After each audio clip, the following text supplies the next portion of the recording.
Who are you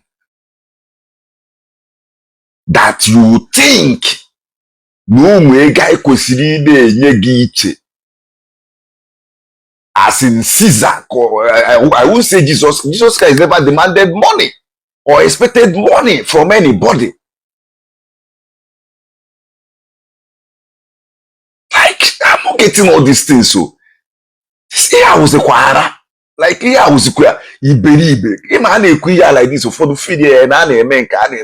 Here now, was out of hand. Could they entitlement to be here? Chinikina. Ege kwesịrị na-enye anyị. Ege kwesịrị na-enye anyị. I'm still confused, honestly speaking, regarding that statement Father Nwebe, Jesus Christ Joy made. Like, I woke up this morning with confusion. And I want to ask this question.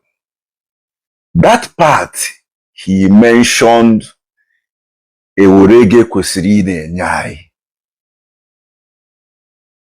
Denebia, Oneri, Gina, mansion. You see that no nwere ego we Catholics kwesịrị na-enye ndị fada iche, like percentage from ọrụ anyị na-arụ or what? Because the truth of the whole thing is that that man is shameless and a disgrace to priesthood. That statement kept ringing on my head. In fact, that statement was the reason why I reacted on that video. Ege kwesịrị na-enye anyị. Ege kwesịrị na-enye anyị. Na-enye ya. Ege kwesịrị na-enye gị asụnye. Asụ. Asị na oge nwa kpọtara ya ncha niile America.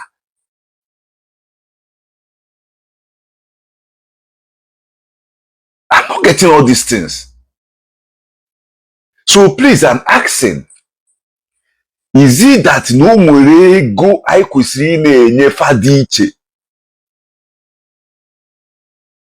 Or he's just trying to be stupid, if I should put it that way? I know on a norms, I shouldn't be using those words on a priest, but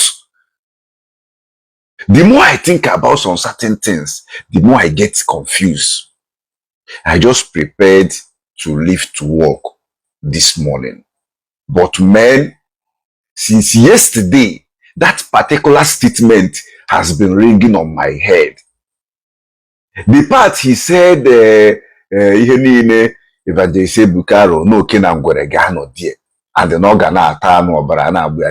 Like, that one is not even kind of, you know, ringing on my head. No, that statement, amana anyị na-ata afọ, amana ndị fada na-eme nka, ewozi ege kwesịrị na-enye anyị, ewozi ege kwesịrị na-enye anyị, ege kwesịrị na-enye anyị, na-enyezi ya na-eri, ofilizie na, like, man.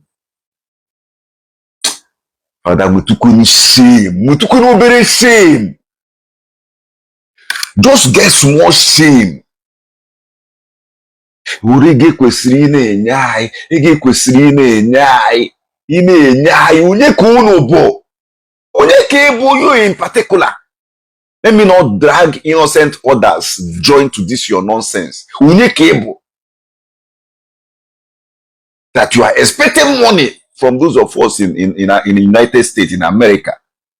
I'm in North America, Canada, to be precise. Who are you that you think no guy kwesịrị na-enye gị iche? As in Caesar, I won't say Jesus. Jesus Christ never demanded money or expected money from anybody. Like, I'm not getting all these things. So, see, I was a choir. like ihe a wụzikwa iberibe ịma a na-ekwu ihe like this ụfọdụ fidi ya na a na-eme nka a na-eme nka ihe a na-apụzikwa out of hand o kwụ dịka entitlement bụ ihe a Chineke nna ewere ego ekwesịrị ị na-enye anyị ego ekwesịrị ị na-enye anyị if no be one thing I for pour you spit. If no be one thing I for pour you spit. Gị nwa Father Nwebe joy, but amend your ways and retreat from your step. Ụzọ ahụ ị na-eje ebe ahụ ị na-aga ụzọ adịghị ya. Ole ego ekwesịrị ị na-enye anyị ego ekwesịrị ị na-enye anyị ole ego ekwesịrị ị na-enye anyị na-enye anyị ego obi n'igwe